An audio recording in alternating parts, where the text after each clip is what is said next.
నాకు అనగా అంటే దేవుని సంఘము అంటే అర్థం చెప్తున్నాడు. అనగా క్రీస్తు యేసునందు పరిశుద్ధపరచబడిన వారై పరిశుద్ధులుగా ఉండుటకు పిలువబడిన వారు. ఇక్కడ వినండి, దేవుని సంఘము అంటే నిర్వచనము దేవుని వాక్యమే చెప్తుంది. ఏ ప్రశ్నకైనా సమాధానం దేవుని వాక్యంలోనే ఉంటుంది. మనం దేవుని వాక్యం చదువుతున్నప్పుడు చాలా రకాల ప్రశ్నలు మనకు వస్తుంటాయి, అవునా కాదా? ఒకసారి చదువుతున్నప్పుడు కొన్ని అర్థం కావు.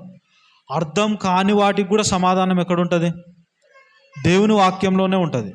మనం చదువుతున్నప్పుడు ఎదురయ్యే ప్రశ్నలకు కూడా సమాధానం ఎక్కడుంటుంది? దేవుని వాక్యంలో ఉంటుంది. ఇప్పుడు ఈ వాక్యపు వెలుగులో దేవుని సంఘము అంటే మనం జ్ఞాపకం చేసుకోవాల్సింది ఏంటంటే, క్రీస్తు యేసునందు పరిశుద్ధపరచబడిన వారై పరిశుద్ధులుగా ఉండుటకు పిలువబడిన వారిని దేవుని సంఘము అంటారు. ఇందాక సంఘం అంటే ఎవరన్నారు? మేమే సార్ అన్నారు. మీరెవరు అంటే సంఘం అన్నారు. అదే చెప్తున్నాడు పౌలు. అంటే ఇంకా వివరంగా చెప్తున్నాడు. అంటే వివరంగా చెప్పడం అంటే ఏంటంటే, సంఘము అంటే క్రీస్తు యేసునందు పరిశుద్ధపరచబడిన వారు.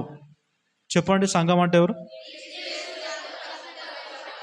దేవునికి స్తోత్రం, చాలా అద్భుతంగా చెప్పినారు. అంటే యేసుక్రీస్తునందు విశ్వాసం ఉంచినప్పుడు దేవుడు మనల్ని ఏం చేసినాడు?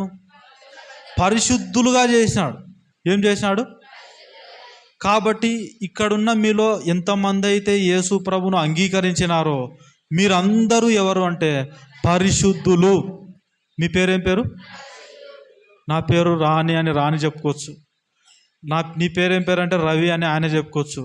కానీ మనందరికీ కలిసి దేవుడు పెట్టిన పేరు ఏంటంటే యేసు ప్రభు నమ్మినందుకు పరిశుద్ధులు. ఎవరండి మనం?